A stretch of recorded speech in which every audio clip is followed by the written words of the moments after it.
السلام علیکم ورحمۃ اللہ وبرکاتہ۔ ہمارا قرآن پاک ترجمہ تفسیر کا جو لیکچر چل رہا ہے اس میں ہماری آج کی سورۃ مائدہ ہے اور ہماری آیات ہیں 20 سے لے کے 43 تک۔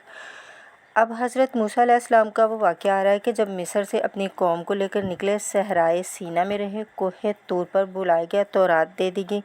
اب اس کے بعد انہیں حکم ہوا کہ فلسطین میں داخل ہو جاؤ، اور وہاں جو مشرک اور کافر قومیں آباد تھیں، فلسطینی فلسطی کہلاتے تھے، ان کے ساتھ تم جنگ کرو، انہیں تم وہاں سے نکالو، اور یہ تمہارے لیے ارض مقدس ہے، اللہ کی طرف سے موعود ہے، اس لیے کہ تمہارے ابراہیم، تمہارے جد امجد جو تھے یہیں پہ تھے، حضرت اسحاق تھے وہ بھی یہیں سے تھے، پھر حضرت یعقوب کے زمانے میں حضرت یوسف علیہ السلام چلے گئے تھے، تو یہاں سے تمہاری منتقلی مصر ہوئی تھی، جو اپنا اصل گھر ہے، جاؤ اسے حاصل کرو۔ لیکن جب جنگ کا موقع آیا، پوری قوم نے کوڑا جواب دے دیا کہ ہم جنگ کرنے کے لیے تیار نہیں ہیں۔ اس پر حضرت موسیٰ علیہ السلام کے مزاج میں جو تلخی پیدا ہوئی اور طبیعت کے اندر یوں سمجھیے بیزاری کی شدت پیدا ہوئی، وہ آپ دیکھے گا کہ ہم یہ سمجھتے ہیں کہ رسول جو ہیں اپنی امت کے حق میں شفقت ہی شفقت ہیں، ہوتا ہے شفقت بھی ہے، جیسے اللہ کا معاملہ ہے، رؤوف بھی ہے،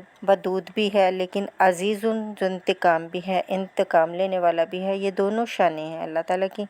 رسول کا معاملہ بھی یہی ہے، شفیق بھی ہیں لیکن غیور بھی ہیں، دین کی غیرت اس میں ہے آپ سے بڑھ کر، اللہ کے دین کی غیرت اس میں ہے، تو آخر ظاہر بات ہے کہ آپ کے طرز عمل سے بیزاری بھی ہوگی۔ پھر ان دونوں چیزوں کو سامنے رکھیے، اور یہ بات میں عرض کر دوں، نکتہ ہے تھوڑا سمجھیے گا کہ چونکہ اس قوم کو بہت سا تجربہ تھا، معجزوں کا، پیاس لگی، ہم سورہ بقرہ میں پڑھ آئے ہیں کہ ایک ضرب لگی چٹان پر 12 چشمے پھوٹ پڑے، کوئی محنت تو کرنی ہی نہیں پڑی، پانی مل گیا، بھوک لگی، من و سلوہ نازل ہو گیا، دھوپ لگی، سائبان جو ہے مطلب ابر کا سائبان ساتھ ساتھ چل رہا ہے، سمندر راستے میں آیا، پھٹا، اس نے راستہ دے دیا، تو اس سے یہ بھی کہا جاتا ہے کہ اس لاڈ پیار کی وجہ سے وہ لوگ بگڑ گئے تھے۔ اور یہی حکمت ہے کہ حضور صلی اللہ علیہ وآلہ وسلم کی پوری زندگی میں آپ کو اس طرح کا کوئی معجزہ نظر نہیں آتا۔ مسلمانوں، جو کرنا ہے اپنی جان دے کر، ایثار سے، قربانی سے، محنت سے، مشقت سے، بھوک جھیل کر، فاقے برداشت کر کے کرنا ہے۔ سمجھ لیجئے یہ بہت اہم نکتہ ہے، یہ عادی ہو گئے تھے۔ وَإِذْ قَالَ مُوسَىٰ لِقَوْمِهِ يَا قَوْمِ اذْكُرُوا نِعْمَتَ اللَّهِ عَلَيْكُمْ إِذْ جَعَلَ فِيكُمْ أَنْبِيَاءَ وَجَعَلَكُمْ مُلُوكًا۔ اور یاد کرو جب کہ موسیٰ نے کہا اپنی قوم سے، اے میری قوم کے لوگوں، اور تورات سے معلوم ہوتا ہے کہ 6 لاکھ کی نفری تھی جب یہ نکلے ہیں مصر سے، اب ان میں بوڑھے بھی ہیں، بچے بھی ہیں اور عورتیں بھی ہیں، ان کو اگر نکال دیا جائے تو کم سے کم 1 لاکھ تو ہوں گے، کہ ایسے لوگ کہ جو جنگ کی صلاحیت رکھتے ہوں، اور نیچے جائیے برسبیل تنظر تو 50,000 تو ہوں گے، لیکن ان کا حال کیا ہوا وہ دیکھ لیجئے۔ یا قوم اذکروا نعمت اللہ علیکم، اے میری قوم کے لوگوں، اللہ کے اس انعام کا احساس کرو جو تم پر ہوا ہے۔ اذ جعل فیکم انبیاء، جبکہ تمہارے اندر اس نے نبی اٹھائے، یعنی میں نبی ہوں، میرے بھائی ہارون نبی ہیں، حضرت یوسف نبی تھے جو آئے تھے، وجعلکم ملوکا، اور تمہیں بادشاہ بنایا ہے۔ بادشاہ بنایا تو ظاہر بات ہے کہ اس وقت اگرچہ ان کی بادشاہت تو قائم نہیں ہوئی تھی، ہو سکتا ہے کہ یہ پیشن گوئی ہو کہ جو بتائی جا رہی ہو کہ آئندہ اللہ تعالیٰ تمہیں زمین کی سلطنت بھی اور خلافت بھی دینے والا ہے، جیسے کہ حضرت داؤد اور حضرت سلیمان کے زمانے میں ہوئی۔ ایک رائے یہ بھی ہے کہ چونکہ حضرت یوسف علیہ السلام کے زمانے میں انہیں بڑا اقتدار حاصل ہو گیا تھا، بادشاہ تو نہیں تھے لیکن واقعتاً بادشاہوں کے بھی، جن کو کہتے ہیں کہ پیرزادے ہونے کے اعتبار سے بادشاہوں کے بھی مخدوم تھے، اور مخدوم تھے تو شاید اس طرف اشارہ ہوں۔ وَآتَاكُم مَا لَمْ يُؤْتِ أَحَدًا مِّنَ الْعَالَمِينَ، اور تمہیں وہ ساری چیزیں دیں جو پوری دنیا میں تمام جہان والوں میں کسی کو نہیں دیں۔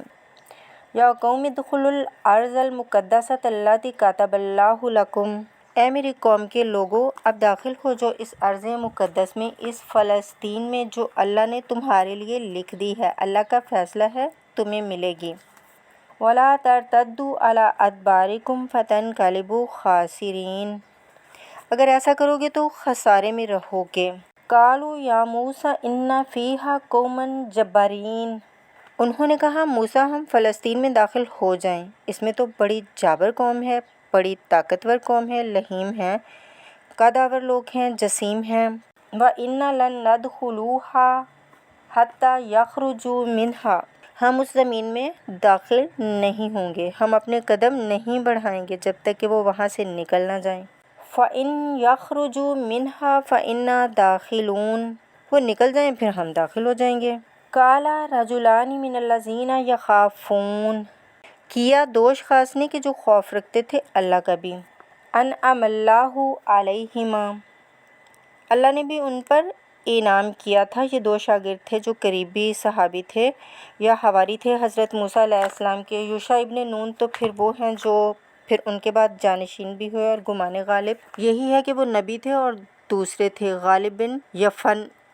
تو ان دونوں نے اپنی قوم کے لوگوں کو سمجھانا چاہا۔ قال رجلان من الذین یخافون انعم اللہ علیہم ادخلوا علیہم الباب، ہمت کرو دروازے میں ایک دفعہ گھسو تو صحیح۔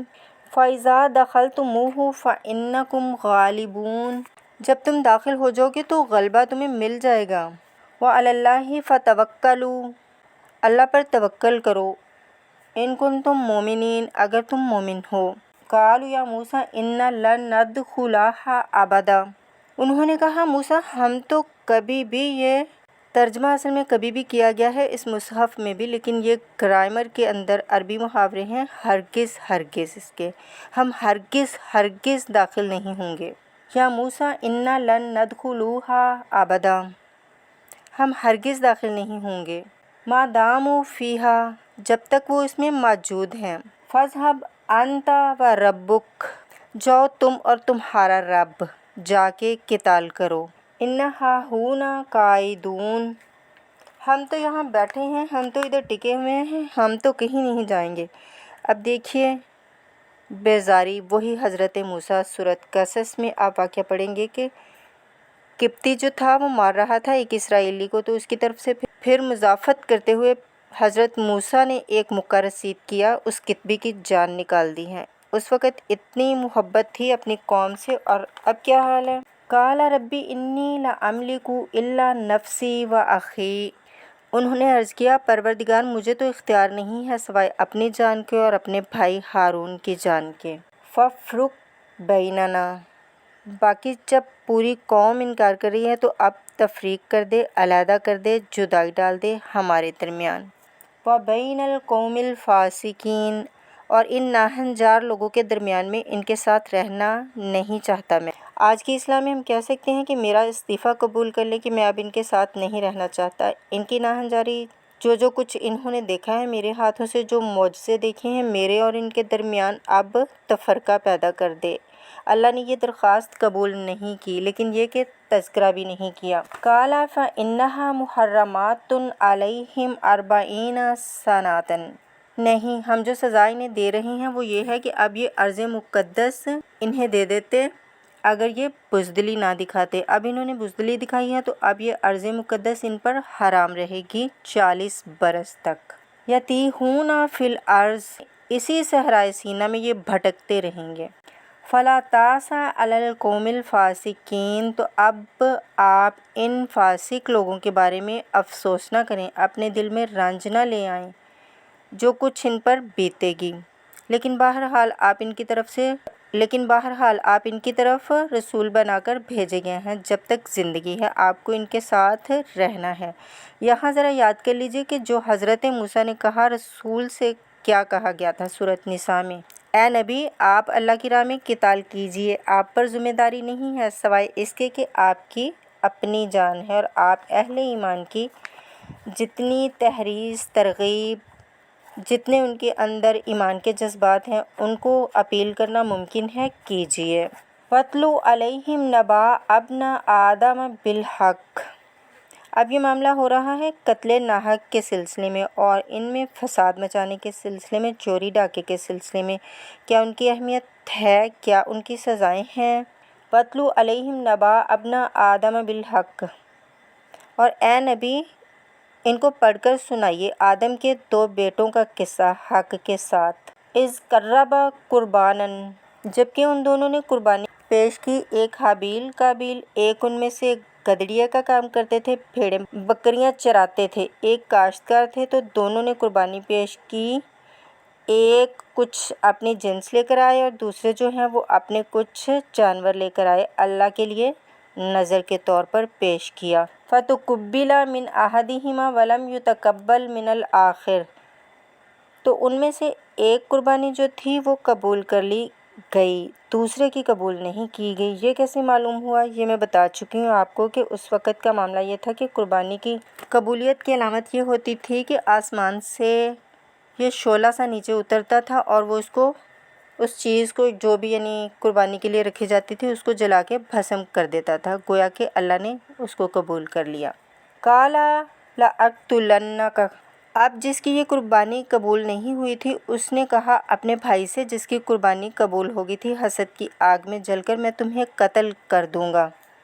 قَالَ إِنَّمَا يَتَقَبَّلُ اللَّهُ مِنَ الْمُتَّقِينَ، اس نے کہا بھائی جان اس میں میرا کیا قصور ہے، یہ تو اللہ تعالیٰ کا قاعدہ ہے، قانون ہے، وہ صرف متقی لوگوں ہی سے قبول کرتا ہے۔ لَئِن بَسَطتَ إِلَيَّ يَدَكَ لِتَقْتُلَنِي، اگر آپ اپنا ہاتھ بڑھائیں گے، مجھ پر چلائیں گے ہاتھ، مجھ پر اور مجھے قتل کرنے کے لیے، مَا أَنَا بِبَاسِطٍ يَدَيَّ إِلَيْكَ لِأَقْتُلَكَ، تب بھی میں اپنا ہاتھ نہیں چلاؤں گا، نہیں بڑھاؤں گا کہ آپ کو قتل کروں، یعنی یہ یک طرفہ قتل ہوگا آپ کا۔ انی اخاف اللہ رب العالمین، مجھے تو اللہ کا خوف ہے جو تمام جہانوں کا پروردگار ہے۔ انی ارید ان تبوء باسمی و اسمک، اور پھر میں چاہتا ہوں کہ اگر آپ مجھے قتل کر ہی دیں، اس انتہا تک پہنچ ہی جائیں، تو آپ اپنے گناہوں کا بوجھ بھی اپنے سر لیں، میرے گناہوں کا بوجھ بھی اپنے سر لیں۔ جو ناحق مقتول ہے اس کے تو تمام گناہ اس قاتل نے اپنے اوپر لے لیے، میرے لیے تو گھاٹے کا سودا نہیں ہے۔ آخر میری کوئی غلطیاں، کوئی گناہ ہیں جو میں نے کیے ہوں گے، ان کا جو بوجھ ہے وہ بھی آپ کے اوپر آ جائے گا، میرے لیے تو کوئی نقصان والی بات نہیں ہے۔ فَتَكُونَ مِنْ أَصْحَابِ النَّارِ، اور یہ ہوگی سخت ترین سزا میری طرف سے آپ کو کہ پھر آپ ہو جائیں گے جہنمی۔ وَذَلِكَ جَزَاءُ الظَّالِمِينَ، اور یہی بدلہ ہے ظالموں کا۔ فَطَوَّعَتْ لَهُ نَفْسُهُ قَتْلَ أَخِيهِ، اب اس کے نفس نے آمادہ کر ہی لیا اسے اپنے بھائی کے قتل پر، یعنی الفاظ میں بٹوین دی لائن یوں سمجھیے کہ ہے اس کے اندر بھی وہ تو رہتا ہے نا، حق اور ناحق، یعنی باطل اور جھوٹ کی ایک جنگ انسان کے اندر رہتی ہے، اور نیکی اور بدی کا غلبہ انسان کے اندر آتا ہے، اور اسی طرح اس کے اندر بھی تھا ان چیزوں کا غلبہ کہ قتل کروں نہ کروں، کروں نہ کروں۔ آخر بھائی کی باتیں بھی جو تھیں وہ اس کے ذہن میں تھیں، وہ دل نشین ہیں باتیں، لیکن یہ کہ نفس کے اندر اس وقت جو شیطانیت گھسی ہوئی تھی، اس نفس نے اسے آمادہ کر ہی لیا اپنے بھائی کو قتل کرنے پر۔ فَقَتَلَهُ، تو اس نے اسے قتل کر دیا۔ فَأَصْبَحَ مِنَ الْخَاسِرِينَ، پس وہ ہو گیا تباہ ہو جانے والوں میں سے۔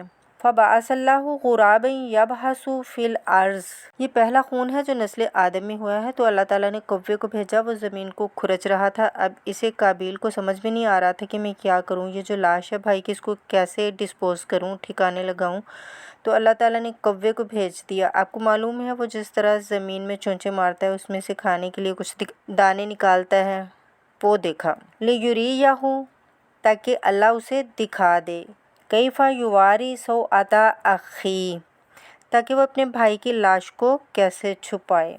قال یا ویلتی عجزت ان اکون مثل ھذا الغراب، اس نے کہا ہائے میری شامت، میرے اندر اس کوے جیسی عقل بھی نہ تھی، نہ ہوا میں اس کوے جیسا بھی کہ مجھے یہ بات خود سوچتی۔ فَأُوَارِیَ سَوْءَةَ أَخِی، میں اپنے بھائی کی لاش کو چھپا دیتا۔ فَأَصْبَحَ مِنَ النَّادِمِينَ مِنْ أَجْلِ ذَلِکَ، اس چیز نے اس کے اندر بڑی شدید ندامت پیدا کر دی۔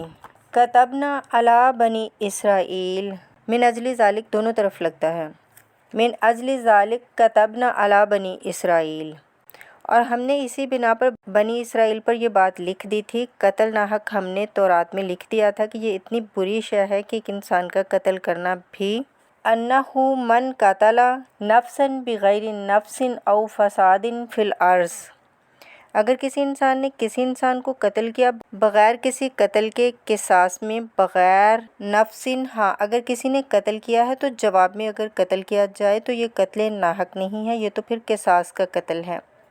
او فساد فی الارض، اگر کوئی شخص زمین میں فساد مچا رہا ہے، اس کی وجہ سے اس کو قتل کیا جائے، یعنی کوئی قصوروار ہے، مجرم ہے، اس کو سزا دینے میں قتل کیا جائے تو بات اور ہے۔ کسی بے قصور انسان کو اگر قتل کر دیا گیا فَكَأَنَّمَا قَتَلَ النَّاسَ جَمِيعًا، تو یہ ایسے ہے جیسے اس نے تمام انسانوں کو قتل کر دیا، پوری نوع انسانی کو، کیونکہ تمدن کی جڑ کٹ گئی۔ احترام جان، احترام مال، یہ بنیاد ہے تمدن کی۔ وَمَنْ أَحْيَاهَا، اور جس نے ایک انسان کی جان بچائی، فَكَأَنَّمَا أَحْيَا النَّاسَ جَمِيعًا، تو اس نے پوری نوع انسانی کو بچا لیا۔ وَلَقَدْ جَاءَتْهُمْ رُسُلُنَا بِالْبَيِّنَاتِ، ان کے پاس ہمارے رسول آئے تھے واضح نشانیاں اور تعلیمات لے کر۔ ثُمَّ إِنَّ كَثِيرًا مِّنْهُمْ بَعْدَ ذَلِكَ فِي الْأَرْضِ لَمُسْرِفُونَ، لیکن اس کے باوجود بہت سے لوگ ہیں جو زمین میں فساد اور اسراف اور دست درازی کرتے پھر رہے ہیں۔ انما جزاء الذین یحاربون اللہ ورسولہ، اب یہ وہ محاربے کی آیت ہے۔ اگر اسلامی ریاست ہے اور اس میں کوئی گروہ ہے، فتنہ فساد مچا رہا ہے، کوئی دہشت گردی کر رہا ہے، خون ریزی کر رہا ہے، قتل و غارت کر رہا ہے، راہزنی کر رہا ہے، ڈاکے ڈال رہا ہے، گینگ ریپ ہو رہی ہیں، تو ان کی سزا کیا ہے؟ لیکن یہ اسلامی ریاست کی ہے جس میں انسانی قانون نافذ ہو۔ اصل میں سزائیں بھی اسی معاشرے میں، ورنہ نظام اس طرح کا ہو کہ جھوٹی گواہیاں دینے والے موجود ہوں، ایمان فروش موجود ہوں، ججوں کو خریدا جا سکتا ہو، اور اس میں یہ سخت قانون بنا دیے جائیں، تو اس سے پھر جو نتائج نکل رہے ہیں وہ بجائے یہ کہ شریعت کو کوئی نیک نامی ملے، شریعت بدنام ہوتی ہے۔ الٹا تو پورا نظام، جیسے کہ میں نے کہا تھا کہ قانون جو ہے وہ سسٹم کو صحیح کرتا ہے، سسٹم صحیح ہو تو وہ اسے سپورٹ کرے گا اور اسے برقرار رکھے گا، اس کی حفاظت کا ذمہ دار ہوگا۔ انما جزاء الذین یحاربون اللہ ورسولہ، یقیناً بدلہ ان لوگوں کا کہ جو محاربہ کرتے ہیں، چیلنج کرتے ہیں اللہ کو اور اس کے رسول کو، یعنی اسلامی ریاست کو۔ وَيَسْعَوْنَ فِي الْأَرْضِ فَسَادًا، اور زمین میں وہ فساد مچاتے پھرتے ہیں۔ أَن يُقَتَّلُوا، کہ انہیں قتل کیا جائے، أَوْ يُصَلَّبُوا، یا انہیں سولی چڑھایا جائے، أَوْ تُقَطَّعَ أَيْدِيهِمْ وَأَرْجُلُهُمْ مِنْ خِلَافٍ، یا ان کے ہاتھ اور پاؤں مخالف سمتوں سے کاٹ دیے جائیں، ایک ہاتھ کاٹ دیا جائے اور ایک پاؤں کاٹ دیا جائے۔ أَوْ يُنْفَوْا مِنَ الْأَرْضِ، یا انہیں ملک بدر کر دیا جائے۔ ذَلِكَ لَهُمْ خِزْيٌ فِي الدُّنْيَا، یہ تو ہے ان کے لیے دنیا کی زندگی میں رسوائی۔ وَلَهُمْ فِي الْآخِرَةِ عَذَابٌ عَظِيمٌ، اور آخرت میں ان کے لیے مزید اور بہت بڑا عذاب ہے۔ إِلَّا الَّذِينَ تَابُوا مِن قَبْلِ أَن تَقْدِرُوا عَلَيْهِمْ، سوائے اس کے کہ جو لوگ توبہ کر لیں اس سے پہلے کہ تم ان پر قابو پاؤ۔ ایک تو یہ ہے کہ توبہ کر لی ہے، ابھی وہ ڈاکو پکڑے نہیں گئے، پکڑے جانے سے پہلے توبہ کر رہے ہیں، اس میں رعایت کی گنجائش ہے، لیکن جب پکڑے گئے اب توبہ کا دروازہ بند ہو گیا۔ إِلَّا الَّذِينَ تَابُوا مِن قَبْلِ أَن تَقْدِرُوا عَلَيْهِمْ، سوائے ان کے جو توبہ کر لیں اس سے پہلے کہ تم ان کے اوپر قابو پاؤ۔ فَاعْلَمُوا أَنَّ اللَّهَ غَفُورٌ رَحِيمٌ، تو ان کے ساتھ نرمی کی جا سکتی ہے، تو جان لو کہ اللہ تعالیٰ غفور الرحیم ہے۔ یہی معاملہ کیا تھا حضرت علی رضی اللہ تعالیٰ عنہ نے خوارج کے ساتھ کہ اگر تم اپنے غلط عقیدے پر قائم رہو تو میں تمہیں کچھ نہیں کہوں گا، لیکن تم اگر خون ریزی کرو گے، قتل و غارت کرو گے، تو پھر ظاہر بات ہے کہ میں تمہارے ساتھ رعایت نہیں کر سکتا، محض عقیدے کی حد تک میں تمہیں کچھ نہیں کہوں گا۔ یا ایھا الذین آمنوا اتقوا اللہ وابتغوا الیہ الوسیلۃ وجاہدوا فی سبیلہ لعلکم تفلحون، اے اہل ایمان، اللہ کا تقوی اختیار کرو اور اس کی جناب میں اس کا قرب تلاش کرو۔ اس لفظ نے بھی لوگوں کو کافی پریشان کیا ہے۔ وسیلے کا لفظ اردو میں آتا ہے تو ذریعہ کے معنی میں آتا ہے۔ وسیلہ ذریعہ، کسی تک پہنچنے کا ذریعہ، کسی تک سفارش کے لیے کسی کو کسی کا وسیلہ بنا لیا، کسی کو ذریعہ بنا لیا۔ عربی میں وسیلہ کی یہ معنی نہیں ہے، عربی میں وسیلہ کے معنی قرب ہیں۔ حرف بدقسمتی سے بعض تو الفاظ ایسے ہیں عربی میں ان کا مفہوم بالکل کچھ اور ہے، اردو میں کچھ اور ہے۔ بعض کچھ ایسے الفاظ ہیں کہ ان کے معنی میں تھوڑا تھوڑا فرق ہے، جیسے ذلیل کا لفظ عربی میں اس کے معنی ہے صرف کمزور، اردو میں اس کے معنی ہے کمینے کے۔ زمین و آسمان کا فرق آ گیا، جیسے کہ ہم پڑھ رہے ہیں کہ وَلَقَدْ نَصَرَكُمُ اللَّهُ بِبَدْرٍ وَأَنْتُمْ أَذِلَّةٌ، اے مسلمانوں یاد کرو اللہ نے تمہاری مدد کی بھی بدر میں جبکہ تم بہت کمزور تھے۔ اب اگر وہاں